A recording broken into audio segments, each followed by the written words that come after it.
nagulat na ako dito sa kay Congresswoman Christy Angeles. Ang total assets niya is more than 2 billion. So, napakalayo dun sa parang may nakita ako ron na isang prominent family rin, political family na wala mang 10% yung kanila dito sa kuha ng mga assets. So, going back, yung previously yung iniwanan natin, we will try to invite itong si Congressman ng 3rd District, Kong Rivera, tsaka si former Congressman and Governor VY, Victor Yap. We did send them letters pero walang reply, so baka dead mind nila. Or sabagay, ba't ka naman mag-attend dito sa podcast na ito? Sino ba naman tayo? 2,425,149,000. Mahigit 2 billion po ang na-allocate po para sa 2nd District through Congresswoman Christie. But hindi yun eh. It's not just that figure. What's bothering me right now is yung sinasabi mga insertion. Dito ako nababother eh. Kung may insertion pa, number 1, and magkano, partner, if you remember, ang sinabi ni Mayor Magalong na napupunta dun sa congressman? Parting shots? Parting words? Parting shots, huwag na po nating iboto yung mga taksil sa bayan. Taga-Tarlac-Mano, hindi, huwag na nating iboto.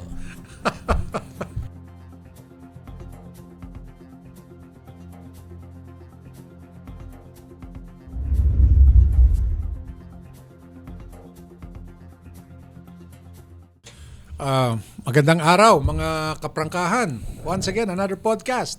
Partner, bilisan natin to. Kumusta? How was your week? How was your... Okay naman this week, less stress. Unlike last week. Magandang araw po sa lahat. Yes. Alam mo, partner, we have several issues lang naman, no? Although, going back, yung previously yung iniwanan natin, we will try to invite itong si Congressman ng 3rd District, Kong Rivera, tsaka si former Congressman and Governor VY, Victor Yap. We did send them letters pero walang reply, so baka dead mind nila. Or sabagay, ba't ka naman mag-attend dito sa podcast na ito? Sino ba naman tayo? Sino ba naman yung mga pipitsugin na yun? Mga kutol lupa lang naman yung dalawang yun. But anyway, sana pansinin naman nila. You know, or maybe later on we will have to see them. We will have a field team going out, no? But anyway, partner, so what's on the topic now? Yung natanong mo sa akin kanina, as a government employee ka kanina yes. Nagsusubmit ka rin ba ng SALN? Yes. Oo nga pala, partner. We got to talk about that. So, nagsasubmit ka, partner, no? Oo. How often ito? And every year. Every beginning of the year, re-require ka na ng HR to submit your updated SALN. So, kahit na basta permanent ka, kahit na sa utility ka lang, kailangan mo pa rin mag-submit. I think April ata ang cut-off niyan for the preceding former year, no? But anyway, partner, so public information lamang ito. Kasi noong time ni dating Ombudsman Martires, pinagbawal niya yan. Dito na kay so public information para sa mga kabaro natin sa media and the general public. Kahit sino po, Juan de la Cruz, kung nais po ninyong makakuha ng SALN of certain officials, pwede po kayo mag-request sa Office of the Ombudsman, partner. There are just quite a number of things to comply with. But sa akin, sanay naman na tayo sa dokumento, so it's complyable. Gaano ba kahirap kumuha ng SALN parts? Partner, hindi naman ganun kahirap eh. But syempre, unlike before, you just make a request. Now you are under, ito partner, sample of a SALN, you are under oath. No? Notarized ito. And since under oath ka rito, meron silang certain rules na dapat mong compliant. No? Like kung ginamit mo yan para sa istorya, you have to submit to the Office of the Ombudsman the link. Kung ginamit mo yan for print, you have to send them a copy of the hard copy. Basta, justify mo lang saan mo ginamit. Pwede bang ginamit mo for chismis? Well, siguro pwede naman. Basta kung ma-justify mo, bakit mo pinag-chismisan? Para itong ginagawa natin ngayon. Plano mo atang chismisin tong SALN ng isang top official. Oo. No? But pwede partner. Because chismis per se is not bad. If the intent is to disseminate for the public interest information, then Fine yan. Okay, partner, di ba? So yung mga nakuha mo sa end parts, no? Marami-rami yan. I Oo, think oo. around 20 plus. And you pay for document. So may kamahalan din. But silence, ano ba talaga? It just gives you a general idea. Yun nga, assets, liabilities, and net worth. Malayo pa yun. Marami ka pang gagawin doon. Kung talagang you really wanna go second, third level, fourth, and to dig deeper. And, well, why would you do that naman? Siguro may agenda ka sa isang official. But at least maganda matatanong mo siya. Malalaman mo, uy, ganito pala ka simple, ganito pala ka big time, ganito pala ka yaman. No? Oo. Na-curious nga ako, Pards, nung Yeah. binabrowse ko, na doon yung mga former government officials, mga incumbents, other officials na Yes, ngayon kumisan yes. may mga private individuals na ngayon. Yeah. Nagulat na ako dito kay Kanino ba yan? Congresswoman Christy Angeles. Okay. And Well, her husband, bakit no? ka naman nagulat? Linabas na ng Dahil Tarlac Weekender yan before. Billion ang ano niyan. Anyway, Oo. sige. Billions. Nung tinitignan ko nga, ang total assets niya is more than 2 billion. So, Okay. napakalayo dun sa parang may nakita ako ron na isang prominent family rin, political family, na wala mang 10% yung kanila dito sa kuwan ng mga Angeles. Sino yan prominent political family niyan? Isa sa mga Yap, I believe. Mayab, okay. Di ba? So, wala man, hindi nga tumabot ng 10% man lang eh, pero ang layo. Pero ako, partner, hindi naman sa sabi ko nga, hindi naman siguro, well, parang gospel truth yan, or we will believe the declaration in the Psalm like it is, we'll take it hook, line, and sinker. Hindi siguro ganun eh. So, meaning baka mas malaki pa? Well, I think so. Kasi, ewan ko personal opinion ko lang to. Ikaw ba, partner, kung meron kang kalokohan, dideklara mo ba lahat? Siyempre, hindi. Nakatago, usong-uso, damis. Oo, kaya nga yung kasabihan na skeletons in your closet. Talagang Ayun. itatago Oo. Pero mo. magkano ba yung nakita mo? Sino bang yap yan nakita mo ba? And what year, how long ago? Yung kay former governor and former congressman Vic Yap. Okay. So, nasa 100 plus million lang. But I think this was around 10 years ago. 10 years ago. Yes. Oo, so- 2016 pa yata. So Parang pwedeng ganon. bumaba na yan Pwede or bumaba. tumaas yan. Hindi Oo. natin masabi. A lot can happen in 10 years. Oo. Kay current Mayor Susan Yap. Yun ba yung nakita ko? More than 100... No. I might be mistaken. Yeah. So let's not mention Oo. first. Pero Anyway, we can take up walang this topic again. walang lumapit Okay. na kahit ba 10% man lang nitong Magkano ba yung kay Kong Christie? itong kay Kong Christie, yung kwan niya, total assets niya is 2.16 billion. 2.161. 2 Mm. billion 161 million Oo. total assets. Pero but to be fair, partner, meron siyang liabilities. May liabilities na mahigit 1.2. Ang liabilities Ay, po, sorry. mga utang. Almost 953 million. Oo. So, pinaka-network na lumalabas is 1.2 1.2 billion. billion. Wala pa rin to sa kwan. Ang assets ng mga Yap Not net mga, worth ng mga specific Yap lang yan. kwan. Wala sa kalingkingan. I don't know, partner. I think nakita mo lang naman isang Yap. Hindi mo pa nakita. 3 yan, 4. Actually, yung mga Yap na yan, and government now na medyo matataas ang position, no? 4. Yeah. Of course, si Makasait. Okay. Di ba? Yep. The party list. SSS ata, no? Parang ganon. So, pag pinagsama-sama mo yan, di pa natin nakikwenta. Kwentahin natin. Tapos imbestigayin natin. But, yun nga. So, ano yun, Pards? Anything else about the Salen? Wala. Yun nga. Public information lang natin. Gusto lang natin i-share. Nagulat lang ako na ganun kalaki itong sa mga Angeles. Although, hindi na nakakapagtaka dahil... Kasi joint yan actually, partner, no? Oo. Kasama dyan ang asawa niya. Joint declaration yan eh. Tsaka siyempre, through the years, alam naman ng lahat Alam naman na na may big time. negosyo yung mga yan. Yeah, big time contractor naman talaga. Yun anak ng Northern. Yun sa social media. But anyway, partner, nabanggit mo na rin lang yan. Sige. Ito, isingit ko lang. Kasi recently in the news, nakita naman natin na ang allocation na in-approved na budget for 2nd District through the DPWH, I think the implementing arm, will be, I think, magkano ba yan? 2.4? 2.4? Yeah. 2,425,149, no? Imagine, 2 billion. 2,425,149,000. Mahigit 2 billion po ang na-allocate po para sa 2nd District through Congresswoman Christie. But hindi yun eh. It's not just that figure. What's bothering me right now is yung sinasabi mga insertion. Number one. So magkano ba talaga?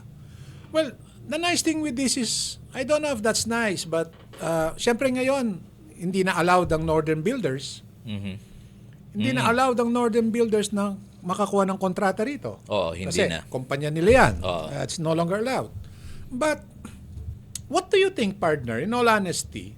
Not honesty, but yeah, in all honesty, bagaman hindi mo na makikita ang imprint o footprint ng Northern Builders dyan, pero hindi ba, tingin mo, di ba sila kukuha ng mga dami? Sa puro kumpanya rin nila yung gagawa kakana dyan? What do you think? It's possible. Wala tayong proof. Walang proof. Pero it's possible naman. Lahat naman possible eh. Bawa, kumikita ka na ng ganito, tapos biglang mawawala yan. Lalo na, siyempre ngayon, si Congresswoman Christie, hindi na pwedeng makakuha under Northern Builders ng project dito sa 2nd District. Yeah, but alam natin, napakadali mag-set up ng dummy companies. Hawak din nila. These are legitimate companies na kompleto. Kahit silipin mo lahat, legal lahat yan. Kompletong papeles, kompletong dokumento. Nakita naman natin pinagagawa na itong recent flood control fiascos. No? So, siguro, partner, yan ang titignan natin. Paano gagastusin? Kasi marami diyang allocation sa Tarlac, mga barangays even. Doon, madaling silipin yan. Napakadaling silipin yan. Which I want to call sa ating mga kaprangkahan, no? Mga kaprangkahan, mga nasa barangay. Kasi meron tayong ilalabas dito, particularly sa lumalabas itong issue to for the past issues ng Tarlac Weekender. Yung daming kalokohan, daming irregularidad, sasabihin ko na. Sa Tibag, Barangay Tibag. In fact, partner, we will be filing complaints in the Office of the Ombudsman, our publisher. Okay. Kasi nakita namin talaga, maraming sablay, daming alanganin. Si Sir Roldan yan, no? Yeah. Dami. Kikita naman lang sa Tarlac Weekender yan, no? So, maging ano kayo, mga kaprangkahan, maging mapagmatsyag kayo, usisain ninyo, silipin nyo at your own level sa inyong barangay. May mga COA report yan. Or, if you're not satisfied, iniipit kayo sa inyong barangay, go to the COA office. Dito po sa Tarlac. I'm just talking about Tarlac City. Ang head po natin dito, si Attorney Di Marukot.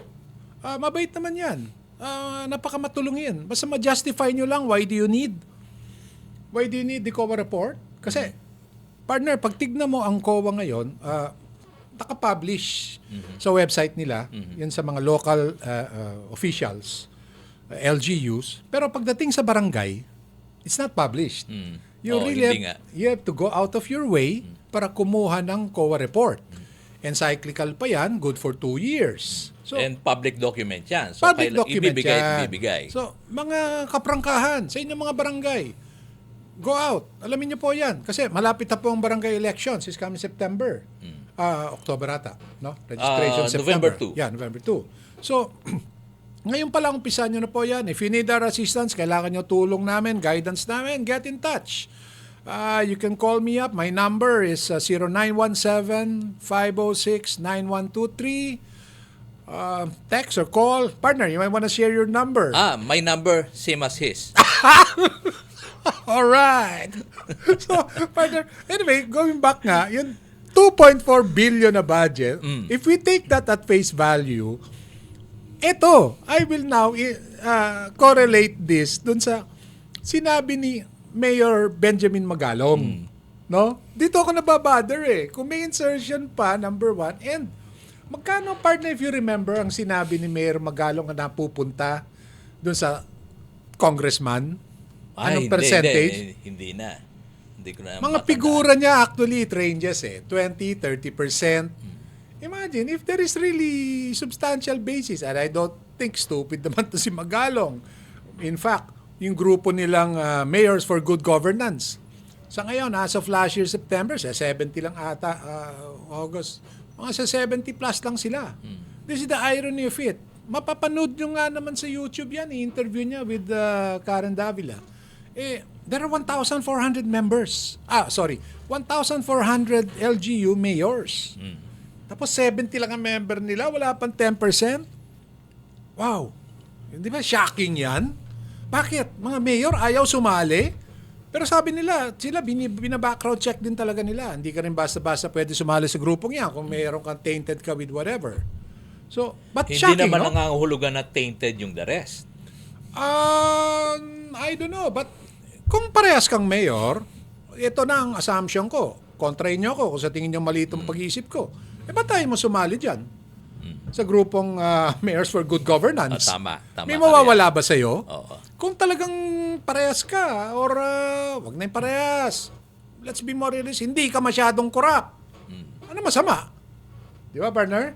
So, yan ang tututukan natin, partner. At ng mga media, hopefully, mga ibang media sa Tarlac, we can collaborate. Tutukan natin ng paano gagastusin itong 2.4 billion na budget, number one, and gawin natin lahat para malaman natin kung may insertions ba yan, mga allocables, kung ano-anong BS.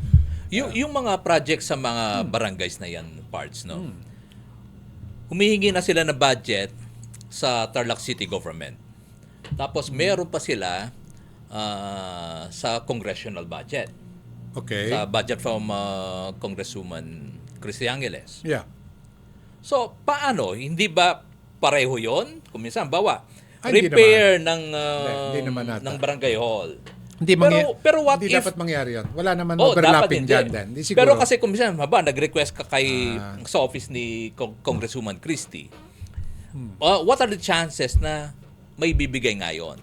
Sigurado ba? So, just to be sure, hihingi ka rin sa city government. Siguro, ano naman yan, you have to inform or malalaman din naman nila yan. I don't think you can get two allocations for a particular project na one sa LGU and one national. Palagay ko hindi pwede yan.